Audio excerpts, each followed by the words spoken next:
Hello everyone, मैं हूँ इशिका और इस वीडियो के अंदर हम स्टार्ट करने वाले हैं विद ओओपी।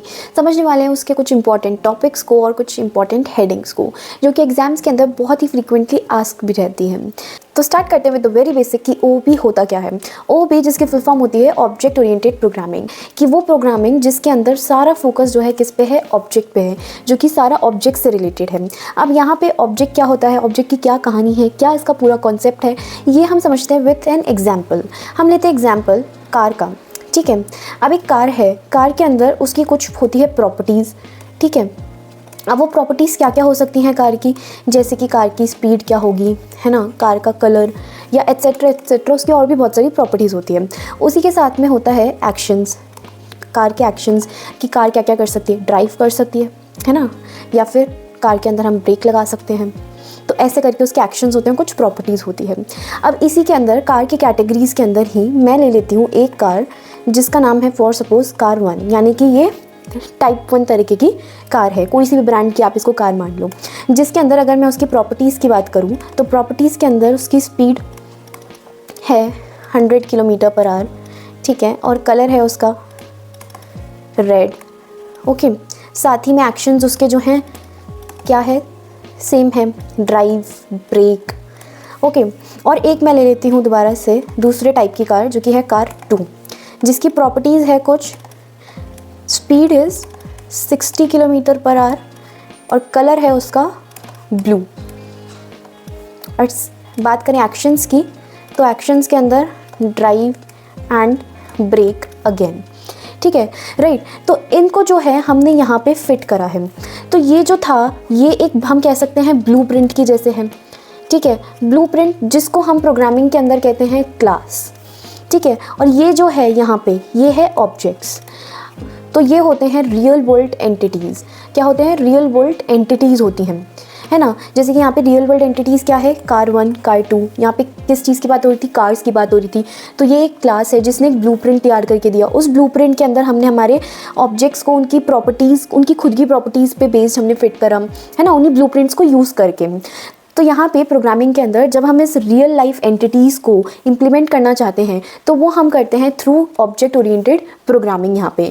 यानी कि ऑब्जेक्ट ओरिएंटेड प्रोग्रामिंग कुछ उस तरीके की प्रोग्रामिंग है जहाँ पे पूरा जो प्रोग्रामिंग स्टाइल है वो ऑब्जेक्ट से ओरिएंटेड है, यानी कि प्रोग्राम का बिहेवियर ऑब्जेक्ट्स के अराउंड घूमता है। या इससे होती है हमारी real world modelling. Real world modelling, अगर मैं इसका एक सिंपल एग्जाम्पल और लूँ तो हम ले सकते हैं एग्जाम्पल ऑफ फ्रूट्स। ठीक है, एग्जाम्पल ऑफ फ्रूट्स। फ्रूट्स के अंदर उसकी खुद की कुछ प्रॉपर्टीज़ होती है, उसके खुद के कुछ एक्शंस होते हैं, है ना। फ्रूट्स के एग्जाम्पल हो सकते हैं जैसे कि एप्पल, मैंगो या एट्सेट्रा एट्सेट्रा। तो यहाँ पे फ्रूट जो है वो एक क्लास है और एप्पल और मैंगो जो है वो क्या है, वो यहाँ पे ऑब्जेक्ट्स हैं। अब इन्हीं ऑब्जेक्ट्स को जब हमें प्रोग्रामिंग के अंदर इम्प्लाई करना होता है, बनाना होता है, तब हम यूज़ करते हैं ऑब्जेक्ट ओरिएंटेड प्रोग्रामिंग को, है ना। और ऑब्जेक्ट्स कौन से होते हैं, बेसिकली वो ऑब्जेक्ट्स जिनके अंदर क्या क्या चीज़ें हैं, जिसके अंदर सबसे पहली चीज़ है उसकी प्रॉपर्टीज़, जो कि प्रोग्रामिंग के अंदर हम कह सकते हैं उसका खुद का कुछ डेटा है ना। और सेकंड चीज़ क्या है, सेकंड चीज़ है उसके कुछ एक्शंस, जिसको प्रोग्रामिंग में हम कहते हैं मेथड्स के नाम से, या फिर हम कह सकते हैं उसके कुछ फंक्शंस। ठीक है, तो ऑब्जेक्ट्स जो कि कंटेन करते हैं क्या, ऑब्जेक्ट्स कंटेन करते हैं डेटा को और कंटेन करते हैं मेथड्स को। तो यहाँ पे डेटा क्या हो गया, प्रॉपर्टीज़ जैसे स्पीड और कलर, और मेथड्स क्या हो गए, ड्राइव और ब्रेक। तो अभी इसको हम और भी आगे समझते हैं, बस इतना बेसिक समझते हुए चलो। ठीक है, एक इसकी प्रॉपर डेफिनेशन देखते हैं ओओपी की। तो ओओपी एक प्रोग्रामिंग पैराडिग्म है, या फिर मैं कह सकती हूँ एक प्रोग्रामिंग स्टाइल है जो कि ऑब्जेक्ट्स पे बेस्ड है। वो ऑब्जेक्ट्स जिसके अंदर डेटा और फंक्शंस इंक्लूडेड होते हैं, कंटेन करते हैं ऑब्जेक्ट्स वो। ठीक है, अब बाकी हमारे पास बाकी तरीके की प्रोग्रामिंग भी एग्जिस्ट करी थी, लेकिन ओओपी ही क्यों है हमारे पास, तो ओओपी इसलिए है जब प्रोग्रामिंग के अंदर हम हाई लेवल वाली कोडिंग करते हैं तो उसके अंदर जो है कुछ चीज़ें, कुछ पॉइंट ज़रूरी हो जाते हैं, जैसे कि डेटा सिक्योरिटी होनी ज़रूरी होती है, कोड रीयूजेबिलिटी होनी ज़रूरी होती है, और ऐसे ही करके बहुत सारे पॉइंट्स हैं जो कि ज़रूरी हो जाते हैं कोड करते वक्त। ठीक है, तो वो सब चीज़ें जो है ओओपी लेकर आता है। अब इससे रिलेटेड ही हमारे पास कुछ ओओपी के कॉन्सेप्ट आते हैं, है ना, हम उनको भी देखते हैं। तो क्या है कुछ ओओपी के कॉन्सेप्ट, हम बहुत ही शॉर्ट में देखेंगे इस चीज़ को। तो सबसे पहला कॉन्सेप्ट आता है ऑफ क्लासेस एंड ऑब्जेक्ट्स, जिसका थोड़ा कॉन्सेप्ट अभी हम देख कर रहे हैं, है ना। और इसको सिंपली अगर मैं ड्रॉ करूँ तो फ्रूट है, तो वो क्या है, क्लास, और उसके ऑब्जेक्ट्स क्या हो गए, फ्रूट्स के कुछ नेम, जैसे कि एप्पल, कीवी, ये दोनों क्या हो गए, ये इसके हो गए ऑब्जेक्ट्स। ठीक है, नेक्स्ट इंपॉर्टेंट का जो कॉन्सेप्ट होता है वो होता है इनकैप्सुलेशन। इनकैप्सुलेशन सिंपली मैं एक डायग्राम ड्रॉ करके समझाऊंगी आपको। इनकैप्सुलेशन होता है जिसके अंदर डेटा और मेथड्स एक साथ बंद होते हैं, एक साथ क्या होते हैं, बाइंड होते हैं, रैप्ड अप होते हैं, उसको कहते हैं इनकैप्सुलेशन। ये जो है इनकैप्सुलेशन इंश्योर करता है क्या, डेटा की सिक्योरिटी को, है ना, क्योंकि ये डेटा को हाइड करने में काम आता है, हर कोई इसको एक्सेस नहीं कर सकता क्योंकि ये दोनों एक साथ एक जगह रैप्ड अप हैं। हमें थर्ड कॉन्सेप्ट यहाँ पे आता है ऑफ इनहेरिटेंस। इनहेरिटेंस सिंपली होता है कि जब जो एक क्लास दूसरी क्लास से कुछ प्रॉपर्टीज़ या फिर कुछ मेथड्स को इनहेरिट करती है ना, यानी कि जो क्लास 1 में है उसकी कुछ चीज़ें क्लास 2 में भी होनी चाहिए, तो that is inheritance. Then fourth आता है यहाँ पे एब्स्ट्रैक्शन। एब्स्ट्रैक्शन सिंपली मीन्स कि आप जो है कोड को सिंप्लीफाई कर रहे हो यूज़र के लिए। कैसे कि आप हाइड कर रहे हो सारी कॉम्प्लेक्सिटीज़ को, है ना, और यूज़र को उतना ही शो कर रहे हो जितना उसके लिए एसेंशियल है। तो शो कर रहे हो खाली एसेंशियल फीचर्स को। फिर नेक्स्ट कॉन्सेप्ट आता है इसके अंदर पॉलीमॉर्फिज्म का।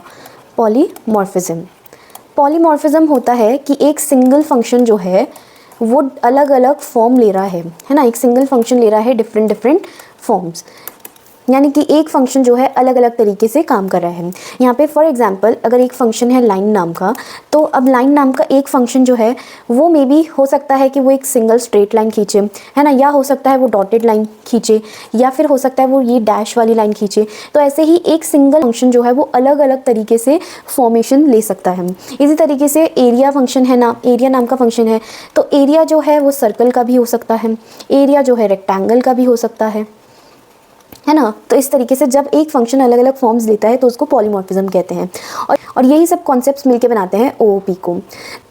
अब आगे बढ़ते हैं नेक्स्ट टॉपिक पे, जो कि है ओओपी पैराडिगम। ये बहुत ही छोटा सा टॉपिक है लेकिन एग्जाम्स के अंदर बहुत ज़्यादा पूछ लिया जाता है। तो ओओपी पैराडिगम कुछ भी नहीं है, इसको दो पार्ट्स में हम समझें अगर, तो ओओपी अलग देखो, है ना, और पैराडिगम अलग देखो। पैराडिगम नाम से ऐसा होगा लेकिन उसका मतलब बहुत सिंपल है। पैराडिगम यानी कि वो स्टाइल या फिर वो मेथड जिस तरीके से आप कोड को लिख रहे हो, जिस तरीके से आप कंप्यूटर प्रोग्राम्स को ऑर्गेनाइज कर रहे हो, है ना, डिज़ाइन कर रहे हो या फिर उनको स्ट्रक्चर कर रहे हो। तो प्रोग्रामिंग पैराडिगम क्या है, एक ऐसा स्टाइल है या मेथड है जो कि यूज़ करा जाता है कंप्यूटर प्रोग्राम्स को डिज़ाइन या स्ट्रक्चर करने के लिए। तो अब यहाँ पे ओपी पैराडिगम बोला है, यानी कि इन दोनों के मतलब को कर दो एक साथ में। ओपी जो कि है प्रोग्रामिंग अराउंड ऑब्जेक्ट्स, और पैराडिगम यानी कि एक स्टाइल, एक मेथड। तो इन दोनों को मिला के जो डेफिनेशन बनती है दैट इज ओपी पैराडिगम एक प्रोग्रामिंग अप्रोच है in which a program is organised around objects rather than functions और प्रोसीजर्स।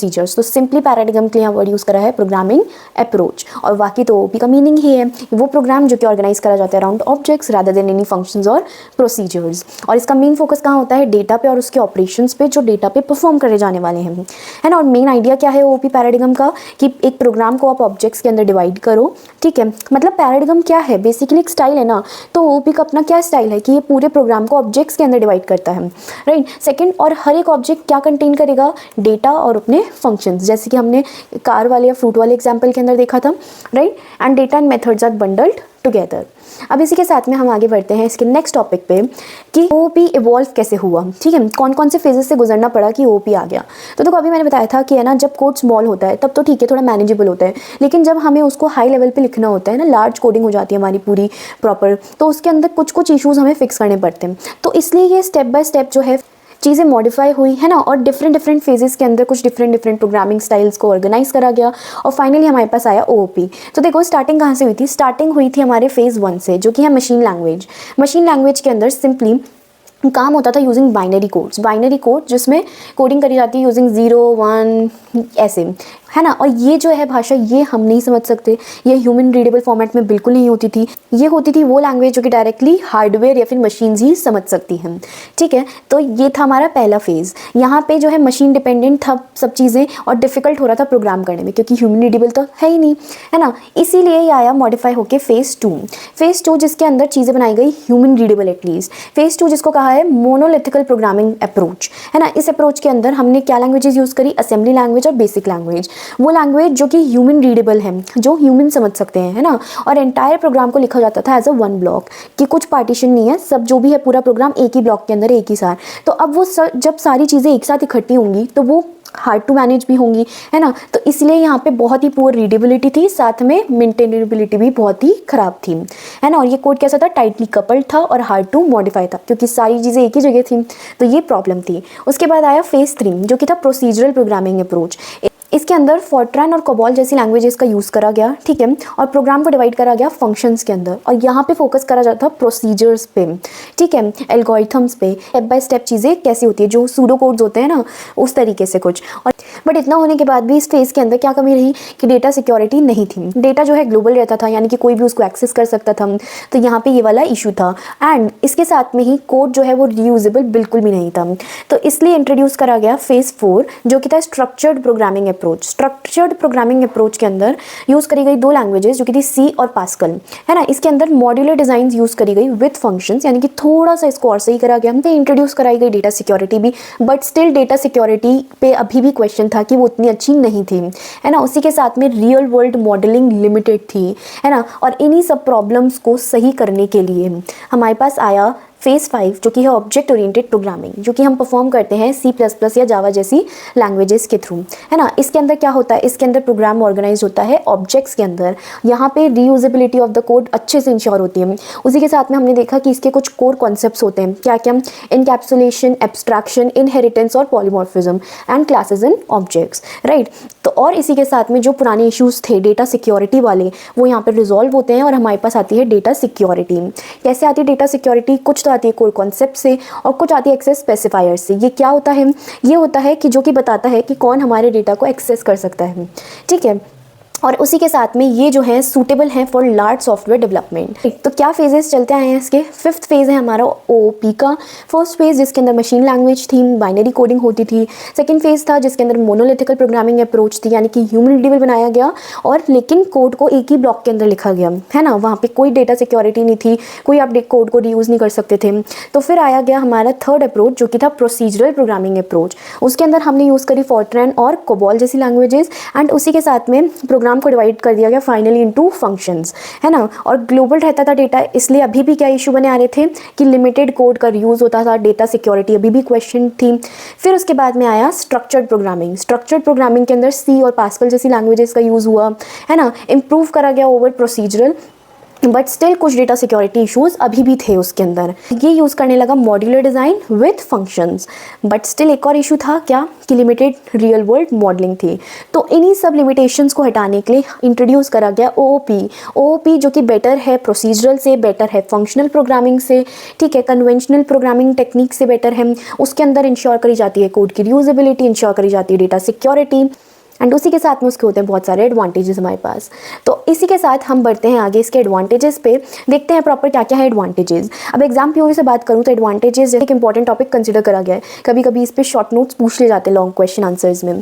तो देखो अगर पूछ लिया तो हमें एग्जैक्टली ऐसा ही फ्लोचार्ट ड्रॉ करना है, इससे एग्जाम मेरा बहुत ज़्यादा खुश हो जाता है, मेरा पर्सनल एक्सपीरियंस है ये, ठीक है। तो एडवांटेजेस में क्या क्या है, सबसे पहला है कोड रीयूजेबिलिटी, कोड को रीयूज़ कर सकते हो आप, है ना। दूसरा है ईजी मेंटेनेंस। अच्छा, कोड को रीयूज़ कैसे कर सकते हो पहले ये समझो।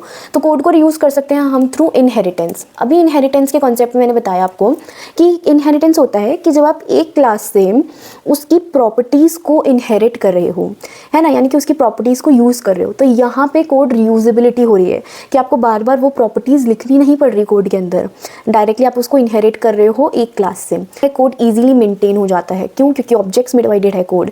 थर्ड, यहाँ पे रियल वर्ल्ड मॉडलिंग होती है, जो क्यों, क्योंकि ये पूरा ओवरऑल बेस्ड है अपॉन ऑब्जेक्ट्स, और ऑब्जेक्ट्स क्या होते हैं, real world entities. Then fourth है better software development, then scalability, यानी कि आप नए नए फीचर्स इसके अंदर ऐड कर सकते हो। Then reduced complexity, improved reliability and data security. इसको यहाँ पे कुछ एक्सप्लेन करा गया है सिंगल लाइंस के अंदर, जिसके अंदर यही सब चीज़ें बता रखी हैं, है ना। ये सब आपको मिल जाएगा डिटेल्ड एग्जाम रेडी नोट्स के अंदर, जो कि कमेंट सेक्शन के अंदर मिल जाएगा, सो डू चेकआउट। एंड हम बढ़ते हैं इसके करेक्टरिस्टिक्स पे। तो ओपी के क्या करेक्टरिस्टिक्स हैं, क्या चीज़ें हैं जिससे हम जान सकते हैं कि वो ओपी है। तो सबसे पहले तो ये आते हैं 4 इसके कॉन्सेप्ट्स, जहाँ ये 4 कॉन्सेप्ट्स हैं यानी कि वहाँ ओपी की बात हो रही है। क्या? Encapsulation, abstraction, inheritance, polymorphism. उसके अलावा क्या करेक्टरिस्टिक्स है कि ये लाता है डेटा सिक्योरिटी, साथ में फ्लेक्सिबल है और मेंटेनेबल है, आती है मॉड्यूलैरिटी, साथ ही में रीयूजेबल है, रियल वर्ल्ड मॉडलिंग है यहाँ पे, और डेटा हाइडिंग है। राइट, ये है इसके कुछ इंपॉर्टेंट करेक्टरिस्टिक्स। एंड इसी के साथ में हमने समझ लिए ओपी के सारे बेसिक कॉन्सेप्ट्स को। All the best for your exams and bye.